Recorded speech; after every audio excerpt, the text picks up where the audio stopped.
The mission of Christ is unstoppable. We, as followers of Jesus Christ, tignan mo ngayon katabi mo, follower ba yan ni Jesus Christ? Alanganin? Di ba? We, as followers of Jesus Christ, must recognize that the mission, His mission is unstoppable. It was unstoppable before. It's going to be unstoppable up until babalik siya dito sa mundong ito. That's assured na yun, mga kapatid. Now, imagine with me, nagsimula nung na-establish yung mga early believers, nagkaroon na sila ng mga persecutions. Di ba? Pinapahirapan, pinapatay. Kahit nung time ni Paul, na naging apostle, bago siya na-convert, di ba? Siya isang pumapatay sa mga Christians, and then came the different emperors na nagpapatay sa mga Christians. And throughout the history, ang dami nang gustong pumigil sa mission ni Jesus Christ. But up until now, it is still going. Amen. Naniniwala ba kayo? Na patuloy pa rin nag-grow at umuusad yung mission ng ating Panginoong Hesukristo dito sa mundong ito. Amen. Okay, giniginaw yata tayong lahat. Okay? So, but today, mga kapatid, we have a different story. Hindi na lang kasi physical persecutions ang challenge ng mission na ito. Okay? And of course, sa ibang mga bansa kung saan bawal yung Christianity, may mga persecutions pa rin sa mga Christians. May iba, pinapatay, yung kinukulong, or pinapahirapan, mga ganon. But today, sa modern day natin, the bigger challenge or the bigger obstacle of the mission of Christ are those people who water down the message of the Bible. Yun na yung nagiging obstacle natin ngayon, mga kapatid. Kasi we hear about God. Ang dami nang nakakarinig sa ating Panginoon kung sino siya. Pero madami ding pumipigil dahil sa mga taong who water down the message of the Bible or the message of the gospel. Those influential people, mga kapatid, who disrespects the Bible and the message of the gospel and use their influence to spread their unbelief, use their influence to spread their, kung yung ignorance nila, nangyayari yun, mga kapatid. And siguro, nakakakita na kayo, hindi nyo lang napapansin. Okay? Mas nakakasira pa nga sa mission ni Kristo yung mga taong lantaran yung ginagawang kasalanan. But they still talk about having a relationship with God. They still talk about being religious and such, reading the Bible and such, pero lantaran yung ginagawang kasalanan. Diba? Yes. Tignan mo yung katabi mo. Hindi siya yon. Okay? Hindi siya yon. Manalamin ka na lang, mga baka sakali lang naman, di ba? So, dito sa Pilipinas, meron tayong celebrity actually. Alright? So, nakita ko lang nung minsan, kasi hindi ako masyadong nag-social media. Pero meron tayong celebrity dito sa Pilipinas who opens, at one time, binuksan niya yung kanyang show, talk show with a prayer. Okay? And there was a time na sinasabi niya yung relationship niya sa ating Panginoon. Yeah, having a relationship with God. Kung ano yung mga verse na gusto niya, mga ganon. Kung ilang beses siyang pumupunta sa church, yung mga ganong bagay pinag-uusapan sa talk show niya. But, mga kapatid, ang nakakalungkot, lantaran din yung kanyang relationship sa kanyang kapwa-lalaki. Ay. Okay? So, and recently, okay, may nakita akong video where they posted yung they are kissing in front of their audience sa harap ng madaming tao, na kung saan nakataas pa yung yung dirty finger, ganon. So, this person talks about God.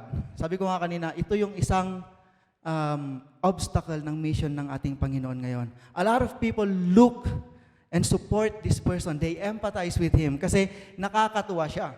Madami siyang natutulungang tao. Di ba? Mabait and everything. But people like this are destroying the credibility of the Bible. And they are influencing other people, especially the younger generation, to be like them. Nakakalungkot. Ang madalas na linya ng mga taong ganito is, as long as wala kang nasasaktan, as long as wala kang natatapakang tao, you can do whatever you want, maging mabait ka sa kapwa mo, and you're okay. Right? Madaming ganito ngayon, mga kapatid. On the surface, that's okay, but in reality, they are stopping or putting a hurdle, kumbaga, sa harapan ng mission ng ating Panginoon. How? Paano? That is by confusing the people around them. Imagine mo, okay? You do sin. Minsan nga, nagmumura, mga ganon-ganon. Okay, lantaran yan. Pero you talk about God on the other hand. So it's confusing. Hindi mo pwede kasing pagsamahin yun eh. But, dahil sikat yung tao, of course, madaming susunod sa kanya. It's okay. Di ba?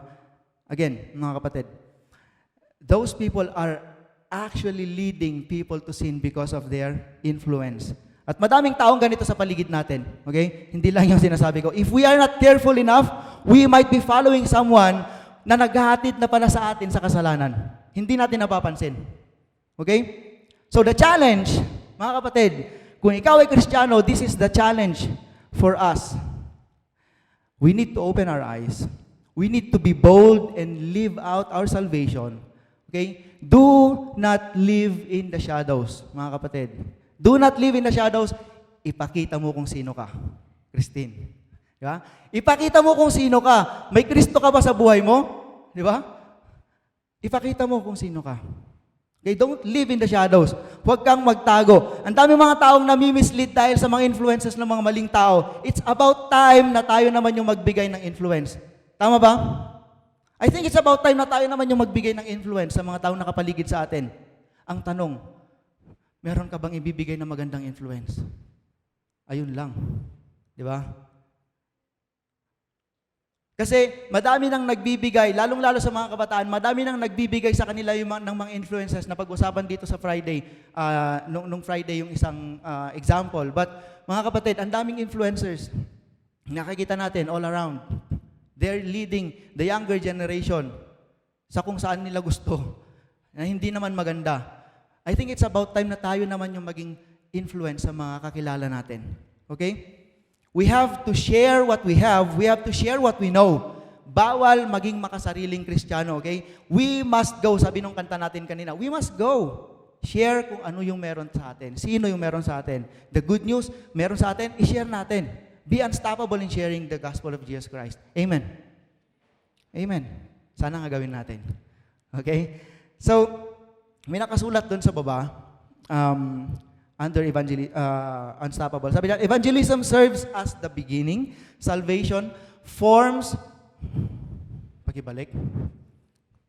Ayan. Salvation forms the essential substance. The church functions as the production facility. And discipleship emerges as the final outcome. Now, yung mga naka-highlight dyan, yun yung pag-uusapan natin sa 4 na Sundays ng September. Pero, para mas maintindihan natin yung nakasulat dyan, umattend tayo ng mga Sundays, mga kapatid. But now, today, we will be focusing on the first one, evangelism. Okay? Evangelism. What is evangelism, mga kapatid? Sabi dito sa mga research ko, it is the act of making our belief or our faith known to other people. Okay? It is the act of sharing the gospel of Jesus Christ to the lost and to the unbelievers, mga kapatid. Evangelism is about letting other people know about the salvation through Jesus Christ. Okay? When we hear the terms na soul winning, fishing for people, testifying, witnessing, mga ganon-ganon, those are different terms na pwede nating itawag sa evangelism. And believe me, kayang-kaya niyong gawin yon. Okay? You can be a witness of Jesus Christ sa mga kaklase ninyo. Kayang-kaya niyong gawin yon. If we want to be, if we want the unstoppable mission of Jesus Christ to run in this place, okay, dito sa church na to, if we want the unstoppable mission of Jesus Christ be implemented at Encounter, to be part of the culture of this family of believers, kailangan nating mag-evangelize. Kailangan nating i-share yung faith natin sa ibang tao. We need to share kung ano yung meron sa atin. Okay? We are enjoying our relationship with Jesus Christ. We need to share it to other people. Hindi natin pwedeng sarilinin. Okay? Tapikin mo yung katabi mo. Simulan mo na bukas. Ay, hindi mamaya pala. Simulan mo na mamaya. Huwag mo na ipagpabukas. Okay? Oh. Wala kang katabi. Tabigin mo yung mga likod mo. Okay? Hindi pwedeng gusto lang natin na maging part ng mission ni Kristo, mga kapatid, pero nahihiya tayong gawin yung part natin. Okay? Ano tayo? Parang free ride? Hindi pwedeng free ride, mga kapatid. We have a role. Kailangan natin gawin yon. So, para mas maintindihan natin yon, planting the seed pala. Evangelism. Para mas maintindihan natin yung pinagsasabi ko dito, basahin natin yung Romans chapter 10, 13 to 15. Sana lakasan natin para hindi kawawa yung boses. Okay? Actually, mga kapatid, yung text natin na ito is our text for the whole October and ganun din sa extravagant worship natin. So, babalik-balikan natin itong text na ito. So, mga estudyante, verse 13, basa. For everyone who calls in the name of... How then can they call on the one they have not believed in? And how can they believe in the one of whom they have not heard? And how can they hear without someone preaching to them? And how can anyone preach unless they are sent? As it is written, how beautiful are the feet of those who bring good news. Mga kapatid, this verse tells us the importance of sharing the gospel, of sharing the good news. It shows the yung parang chain of event kung paano natin dapat gawin ito. Emphasizing yung role natin bilang mga Kristiyano. If you call yourself a Christian, you have a duty to fulfill. Okay? So the question at hand, mga kapatid, is this. What is my role? How can I actively participate in sharing the good news? Okay? And how crucial is it that I perform my role or my duty? Okay? Ano yung part ko? And how crucial is it na gagawin ko yung part ko? Pwede bang hindi na lang? Di ba? So, I'd like to answer those questions by asking more questions. Okay? Galing din sa ating text ito, mga kapatid. Unang-unang question dyan is, who needs to hear the good news? So, sino yung nangangailangan makarinig ng good news, mga kapatid? Sino yung nangangailangan ng evangelism? Okay? Makarinig ng magandang balita. Sabi sa verse na binasa natin, everyone who calls on the name of the Lord will be saved. Napakaganda, di ba? Pero, right after that, may rebuttal agad. How then can they call on the one they have not believed in? So, maganda yung pagkakaparte niya, mga kapatid. So let us set the record straight here, mga kapatid. The salvation being offered by God is universal. Para sa lahat ito. Okay? Regardless of their background, regardless of those sins na ginawa nila in the past, they are going to be offered that same salvation na i-offer sa atin. Ibinibigay ng Panginoon sa atin yan, mga kapatid. The grace of God is for everyone. Kahit yung taong galit na galit, isipin mo ngayon, yung taong galit na galit ka, may ginawa sa iyong masama, pinagchismisan ka and everything, ibinibigay pa rin ng Panginoon yung salvation sa kanya. May chance siyang maging masave, mga kapatid. Hindi lang ikaw. Okay? Kasi feeling natin, I deserve salvation. Siya hindi, mga ganun, kasi masama siyang tao. Di ba? Masama siyang tao. Hindi siya dapat i-save ni Lord. Ako lang, mga ganon. Pero mga kapatid, the salvation of God is for everyone. So, the first part ng verse na binasa natin actually is a strong statement. It is a promise that brings hope, mga kapatid, to every individual on this planet. Lahat tayo, we can be saved if we call on the name of the Lord. Lucky for us, kilala natin yung Panginoon. So how about those people na hindi nakakakilala sa Kanya? Diba? Maswerte tayo, kilala natin ang Panginoon. Kumusta naman yung mga taong hindi nakakakilala sa Kanya? Tayo may hope, sila wala. Diba? People cannot look at Jesus and ask for salvation, for eternal life, kung hindi nila kilala si Jesus. Diba? Sabi ng verse natin, anyone who calls on the name of the Lord will be saved. So, paano kung hindi nila kilala ang Panginoon? Paano kung hindi nila sila naniniwala sa Panginoon? Di ba? Without the proclamation of the gospel, how will these people have that opportunity to be saved? Without proclaiming the gospel to these people, hindi sila magkakaroon ng chance na makilala ang Panginoon. Alright? So that's evangelism, mga kapatid. Crucial ang evangelism in leading people to Christ. Because believing in the Lord, sabi nga natin, will only happen kung narinig nila yung magandang balita about sa ating Panginoon. So kailangan may magsabi sa kanila, kailangan may magkwento sa kanila tungkol sa ating Panginoon. Nakakalungkot. Kasi mga kapatid, buti pa yung relasyon ng ibang tao na ikukwento natin. Pero yung relasyon natin sa ating Panginoon, hindi natin may kwento. Amen? Uy, walang aamin. Sige, ako na lang. Ako na lang.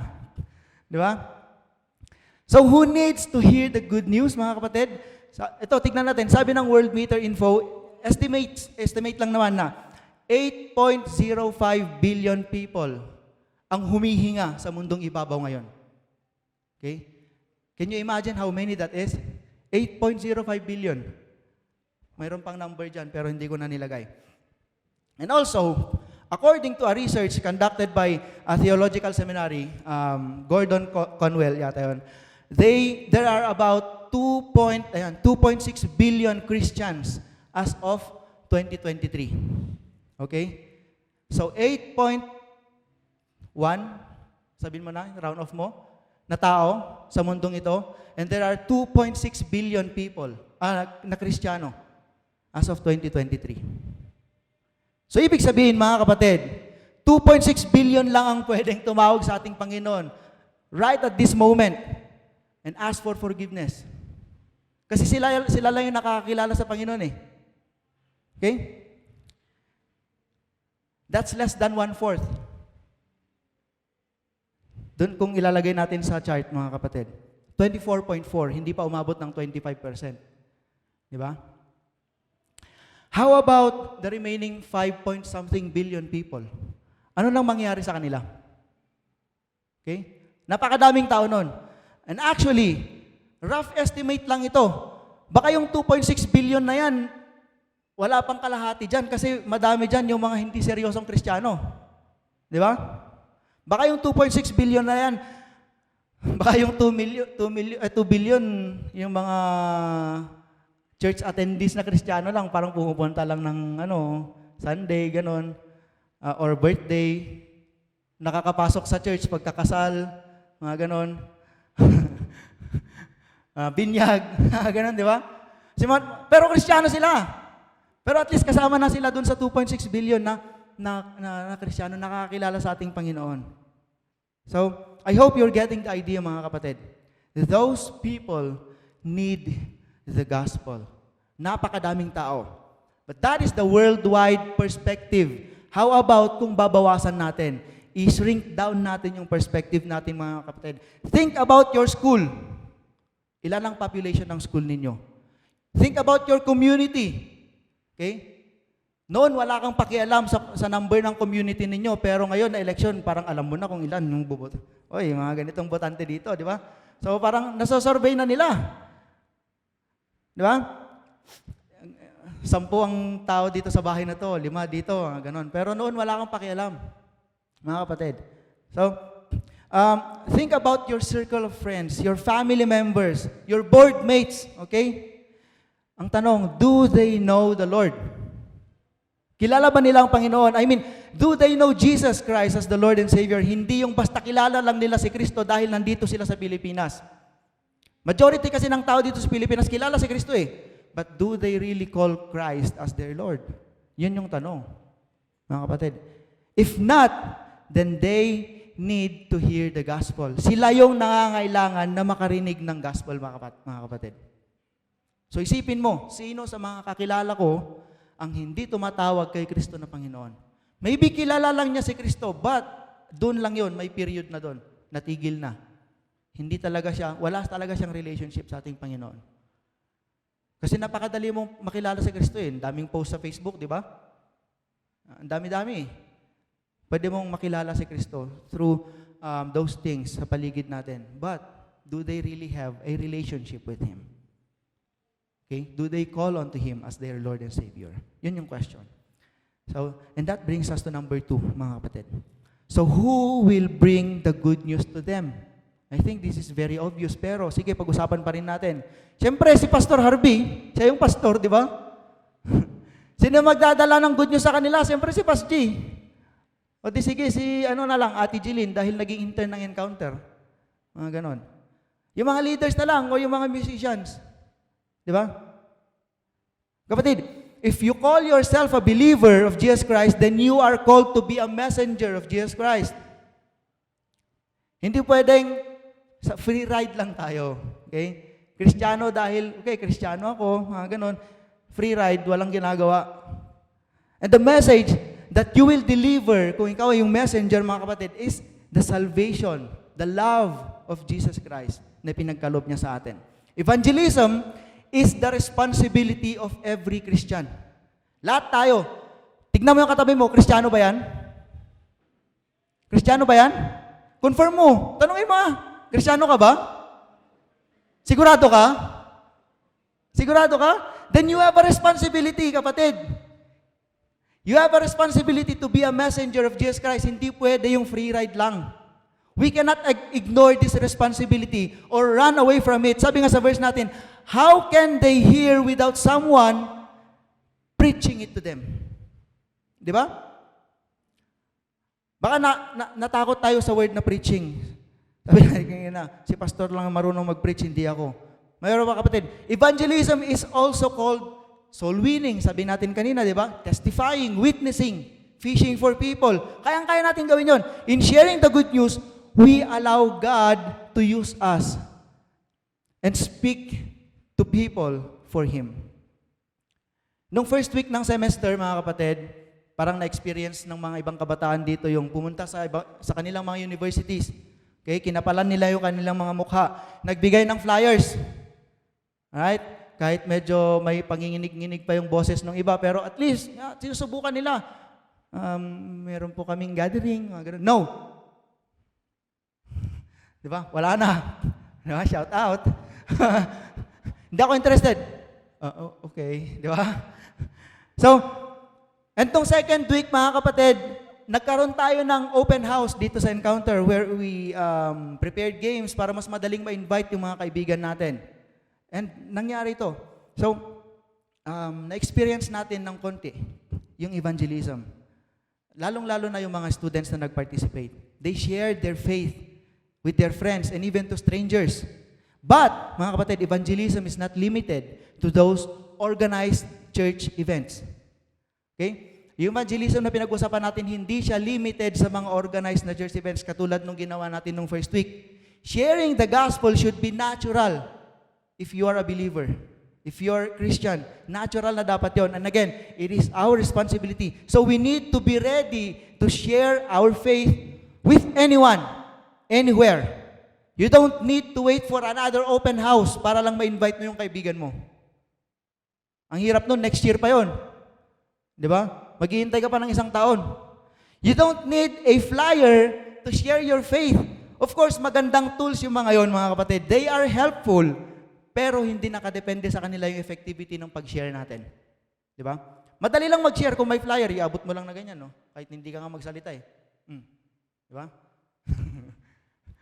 Pero, you can do evangelism kahit na wala yung mga bagay na yun, mga kapatid. Take note of this. Yung buhay mong binago ni Kristo, ang pinakamagandang flyer na pwede mong ipakita sa mga kaibigan mo. Grant Victor Amasi 2023. Joke lang. Di ba? Yung buhay mong binago ni Kristo, yun yung pinakamagandang pwede mong ipakita na ebidensya, na invitation para sa mga kaibigan mo. Now, ang hirap mag-invite kung hindi nila nakikita yung buhay mo na binago ni Kristo. Okay? Kahit napakaganda ng mga sinasabi mo, oh yes, we have gathering and everything. Napakaganda ng sinasabi mo, pero kung hindi nila nakikita yung buhay mo na nagbago, maniniwala ba sila sa'yo? Mahirap yun. Di ba? Hindi mangyayari yun. So Jesus, mga kapatid, Jesus died for you in public. So don't only live for Him in private. Nakita ko lang yan. So wala nang nakita ko lang yan sa Google. Okay? Jesus died for you in public. Sa harapan ng madaming tao. So dapat ikaw, huwag kang closet Christian. Na ikaw lang ang nakakaalam na Kristiyano ka pala. Pagka nabalitaan ng mga kaklase mo, uy, pupunta ka ng church? Di ba? Lakas-lakas mo ganito eh. Di ba? Hindi pa sila maniwala sa'yo. So again, sabi natin kanina, ipakita mo kung sino ka. Di ba? Singit lang natin. Ipakita mo kung sino ka. Huwag kang magtago, kapatid. Everything that you do would reflect the love of Jesus Christ or who Jesus Christ is are like seeds na itinatanim natin sa puso't isipan ng mga taong nakapaligid sa atin. Okay? Every word na lalabas sa bibig mo, every action na gagawin mo towards them na maganda, those are seeds na naitatanim sa kanilang puso. Okay? Unti-unti yan, makikilala nila kung sino ka talaga by those things na ginagawa mo. So, tanim ka lang ng tanim, ng magandang pananim. Okay? Tanim ka lang ng tanim by doing the right things around the people na gusto mong tawagin sa loob ng simbahan. Mahirap kasi ngayon, takot tayo, di ba? We have reservations, we have questions. How do I introduce to witness to your friends? Okay? You are being sent pag pupunta kayo sa school. You are being sent pag uwi kayo ng boarding house ninyo. You are being sent pagka lumalabas kayo kasama ng mga kaibigan ninyo. Be a witness of Jesus Christ. Okay? Yung mga nagtatrabaho dito, pagka pupunta kayo sa work, you are being sent. Ano yung nakikita nila sa inyo? Alright? So kayo yung pinapadala, mga kapatid. Tayo pala. So pangatlo na question, why should I do it? So, what's in it for me? Kaya na nila, yung mga leaders na magagaling yan. Hindi naman ako magaling magsalita, di ba? Ganon. Hindi pa pwedeng attend na lang ako every Sunday. Hindi pa ba sapat yon para maging Kristiyano, mga kapatid? Again, preaching or sharing the gospel is not limited to pastors or missionaries or church leaders only. We all have a role to play. And we must be receptive sa calling ng ating Panginoon and actively seek opportunities para ma-share natin yung gospel. Because when we engage in evangelism, mga kapatid, we are helping our world. We are bringing hope to other people. And God has entrusted us with this. God has assigned us to share this wonderful message, wonderful news sa mga tao nakapaligid sa atin. So, balik tayo sa mission ni Kristo. Binigay na din yung mission na yun sa atin, mga kapatid. Kung unstoppable yung mission ni Kristo, tayo ba unstoppable din? Are we being unstoppable in reaching the lost for Him? Kung isipin mo ng mabuti, medyo nakaka-pressure to. Actually, nakaka-pressure to. Kung naintindihan mo pa ng maayos. You know why? Pakinggan nyo. Because you have a say kung yung kaibigan mo, o yung kaklase mo, o yung mga parte ng pamilya mo, ay mapupunta ba sa langit or magsasuffer sa impyerno eternally pagdating ng araw. You have a say, mga kapatid. Kasi yun yung role na ibinigay ng Panginoon sa iyo to reach for your friends. Okay? So, kung wala tayong gagawin, kung wala kang gagawin, wala ding mangyayari sa kanila. Paano nila makikilala si Kristo kung ikaw na messenger na pinadala ng Panginoon doon sa harapan nila ay hindi mo ginagawa yung trabaho mo? Di ba? So isipin natin, hinahayaan ko lang bang maglakad papunta sa impyerno yung kaibigan ko? Ganun ba yun? Kasi ganun yun kung wala tayong ginagawa. Okay? Hinahayaan natin silang magdusa balang araw. Kasi ayaw nating gumawa eh. Di ba? Ayaw nating gawin yung trabaho natin. So why should you do it? Because you love that person. And because God loves that person. Sharing the good news is an act of love and obedience. Okay? Kung mag-share ka ng gospel, it is an act of love. Ipinapakita mo na you care for that person. Ayaw mong mag-suffer siya eternally in hell. Okay? You are sharing because you love that person. It reflects the heart of our Lord Jesus Christ. So, mga kapatid, gagawin ba natin? Kayo na lang sumagot doon. Okay? The verse na binasa natin kanina, it reminds us that we have a responsibility. We have a role to fulfill. And we need to plant the seed of Jesus Christ in every heart, in every person na nakakasalamuhan natin. Planting the seed is the first step, okay? In their reconciliation with Jesus Christ. Meron tayong 4 na pag-uusapan sa buwan na ito. Yun na yung isa.